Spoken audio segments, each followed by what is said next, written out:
আপনার নামে যখন রক্ত ঝরছে বছরের পর বছর ধরে, আপনার নামে যখন খুনোখুনি হচ্ছে, আপনার নামে যখন গোটা দুনিয়ার মুসলমানরা দুই ভাগে ভাগ হয়ে যাচ্ছে, আপনার নামে যখন এই শান্তিপূর্ণ মেহনতটাও পদে পদে বাধাগ্রস্ত হচ্ছে, আপনার নামে যখন দেশে দেশে ফিতনা নৈরাজ্য, যেই ফিতনা হলো হত্যার চাইতো জঘন্য, কোরআনে নাই যে ফিতনা হত্যার চাইতো জঘন্য, আপনার নামে ফিতনা ছড়া যাচ্ছে, আপনার ন্যূনতম যদি ইজ্জত থাকে, ন্যূনতম যদি বিবেক থাকে, ন্যূনতম যদি গায়রত থাকে, আপনি নিজের ঈমানের দাবিতে, হায়ার দাবিতে, লজ্জার দাবিতেই নিজের পথ ছেড়ে ইস্তেফা দিবেন।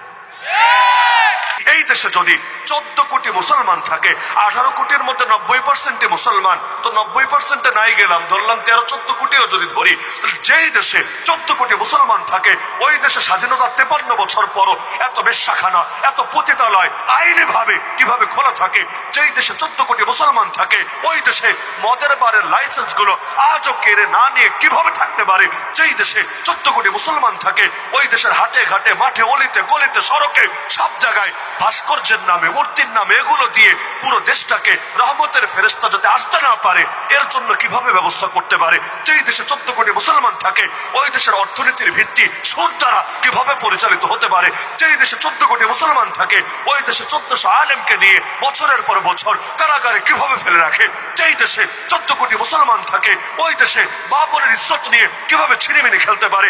যেই দেশে 14 কোটি মুসলমান থাকে, ওই দেশে আমার ভাইয়ের রক্তে টঙ্গীর মাঠকে কিভাবে রঞ্জিত করতে পারে?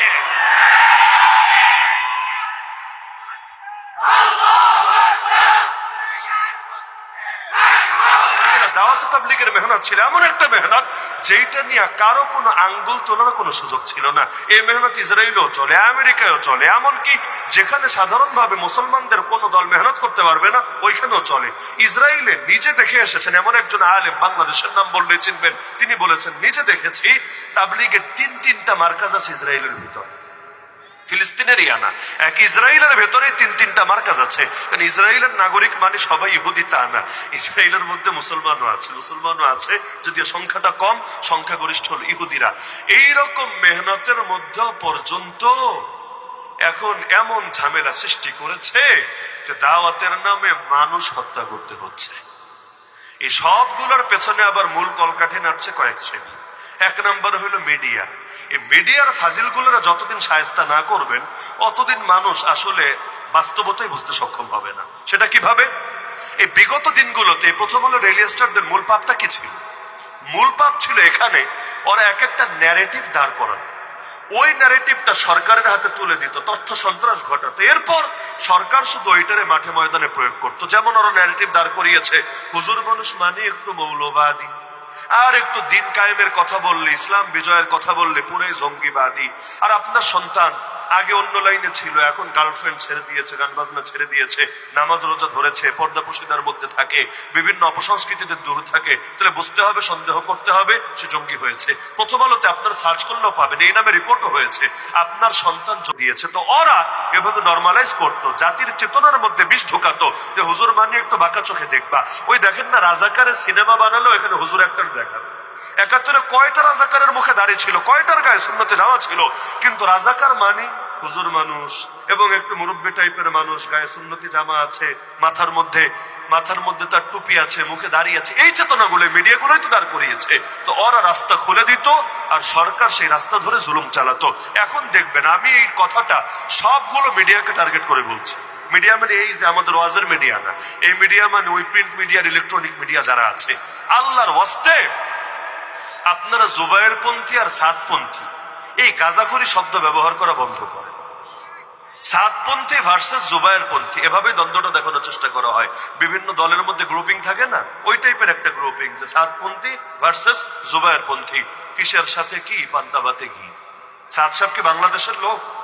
আরে বাংলাদেশের লোক, তিনি কি বাংলাদেশের আমির? ওরাও কি বলে তিনি বাংলাদেশের আমির? না, ওরা বলে তিনি বিশ্ব আমির। তার মানে সাদ সাহেব একজন আন্তর্জাতিক ব্যক্তি, ভালো কথা। জুবায়ের সাহেব কি? জুবায়ের সাহেব কি আন্তর্জাতিক ব্যক্তি না বাংলাদেশের একজন ব্যক্তি? আচ্ছা, তিনি কি বাংলাদেশের তাবলিগ জামাতের বর্তমান আমির? না। বর্তমানে তাবলিগ জামাতের কি একক কোন আমির আছে নাকি? যদি না থাকে তাহলে জুবায়ের পন্থী মানে কি? সাদপন্থী মানে বোঝায় সারা দুনিয়াতে যারা সাদ সাহেবের অনুসরণ করে। জুবায়ের পন্থী বললে কি বুঝাবে? আফ্রিকায় যারা তবলিগ করে এদের কয়জন জুবায়ের সাহেবরে চিনে? মিডল ইস্টে যারা তবলিগ করে কয়জন জুবায়ের সাহেবরে চিনে? আরে ইন্ডিয়ার মধ্যে যারা তবলিগ করে কয়জন জুবায়ের সাহেবরে চিনে? তাহলে কিসের সাথে আপনি কিসের তুলনা দিচ্ছেন? আপনি যদি বলেন, একদিকে বললেন ট্রাম্পপন্থী আর একদিকে বললেন আলী হাসান ওসামা পন্থী, মানেটা কি? কই ট্রাম্প আর কই আলী হাসান ওসামা? আলী হাসান ওসামা বাংলাদেশের একজন বক্তা, আর ট্রাম্প হলো দুনিয়ার এখন পর্যন্ত সবচাইতে বড় শয়তানের লিড দেওয়া দেশ আমেরিকার পাগলা বা আধা পাগলা প্রেসিডেন্ট এখনো পর্যন্ত। তো এখন কার সাথে কার তুলনা হচ্ছে? তুলনা তো দেওয়া যায় সমজাতীয় গোত্রে। তাহলে শব্দ বলা যেতে পারে সাদপন্থী ভার্সেস সুরাপন্থী, আলবী সুরাপন্থী বা ওলামাপন্থী, এই টাইপের বললে তাও একটা চলে। কিন্তু ওরা শব্দ কি বলে? সাদপন্থী ভার্সেস জুবায়ের পন্থী। আরে জুবায়ের পন্থী যদি বলতাই, মানে এই শব্দ বলা ঠিক না, তাও যদি বলো সঙ্গে তেল ওয়াসিফ পন্থী বলো, অথবা তাদের দেশীয় কোনো গুন্ডা এরতেজা একটা ছিল, আওয়ামী লীগের চামচা, অনেকে থাকতে পারেন দলের চামচারে তো কেউ ভালো চোখে দেখে না। ওই যারা দল করে এরাও যারা বেশি চাটাচাটি করে, বেশি তোষামতি করে, এদেরকে পছন্দ করে না। যে ওই দলের বড় বড় নেতাদের পক্ষে কিতাব পর্যন্ত লিখেছে, ইতিমধ্যে তার খাট কাঁপানোর ভিডিও ভাইরাল হয়ে গেছে। এইরকম নিকৃষ্ট চরিত্রের লোক যদি বলে এখন ইরতেজাপন্থী ওয়াসিফপন্থী ভার্সেস জুবায়েরপন্থী, তাও চলে। তো সাদপন্থী ভার্সেস জুবায়েরপন্থী বলার মানেই হলো মিডিয়া মানুষের সামনে এটাকে একটা গ্রুপিং হিসেবে দেখানোর চেষ্টা করে, বিষয়টা নর্মালাইজ করার চেষ্টা করে, এবং দুই গ্রুপ থাকলে বন্ধ করে দাও দুইটা। যেমন আজকে এই যে হামলা নিয়ে আজকে যা হচ্ছে, আমার ব্যক্তিগত একটা পর্যবেক্ষণ, আপনি একমত নাও হতে পারেন, সমস্যা নাই। আমার ব্যক্তিগত একটা পর্যবেক্ষণ হলো, ওরা যে হামলা করেছে, এক নম্বর এটা পরিকল্পিত হামলা, এটা কাকতালীয় কোনো ঘটনা না।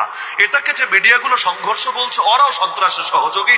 এটা কোনো সংঘর্ষ না, এটা একতরফা আক্রমণ। সংঘর্ষ ভিন্ন জিনিস, একতরফা আক্রমণ ভিন্ন জিনিস। একতরফা আক্রমণ যারা করে ওদেরকে সন্ত্রাসী বলে, আর সংঘর্ষ যদি হয় এখানে দুই পক্ষের কাঁধেই দোষ চাপানো যেতে পারে। এইটা দেখিয়ে লাভ কি হয়েছে? এক শ্রেণীর বড় সুশীল, একেবারে তসলিমা নাসরিন থেকে শুরু করে আমাদের বাংলাদেশের অনেক ব্যক্তি, আমি নাম নিতে চাই না, যাদের অনেকে শ্রদ্ধাও করে, ভালোবাসা অনুসরণও করে, এরা বলছে তাবলিগি বন্ধ কইরা দাও, ইস্তেমাই বন্ধ কইরা দাও, দুই গ্রুপেই খতম কইরা দাও, ব্যাস মাথাও নাই মাথা ব্যথাও নাই। আমার কাছে মনে হয় ওরা আসলে মাঠ দখলের জন্য যায় নাই, কারণ ওরাও জানে গুটি কয়েক মানুষ মিলে এত মানুষের মোকাবেলা করা সম্ভব না। কারণ যেদিকে অধিকাংশ আলেম আছে, আর এই দেশের মানুষ এখনো পর্যন্ত ওলামায়ে কেরামের কথাই বেশি শুনে থাকে, তো সব মসজিদ থেকে সব মাদ্রাসা থেকে ওলামায়ে কেরাম যদি একসঙ্গে ডাক দিয়ে টঙ্গীর মাঠে ছুটে যায়, ওরা তো ইঁদুরের গর্তে গিয়েও পালানোর জায়গা খুঁজে পাবে। ওরা জানে মাঠ দখল করে গায়ের জোর দিয়ে টিকাতে পারবে না, কারণ ওদের পুরো বাংলাদেশে সব লোক জমা করলেও এক ঢাকা, নারায়ণগঞ্জ আর গাজীপুরের লোক যদি দাঁড়ায়, ওদেরই তো ঠেলা সামলাতে পারবে না। তাহলে দখল করতে যায় নাই। তাহলে কেন গিয়েছে? আমার ব্যক্তিগত পর্যবেক্ষণ আগেই বলেছি যে আমার মন বলে যে ওরা গিয়েছে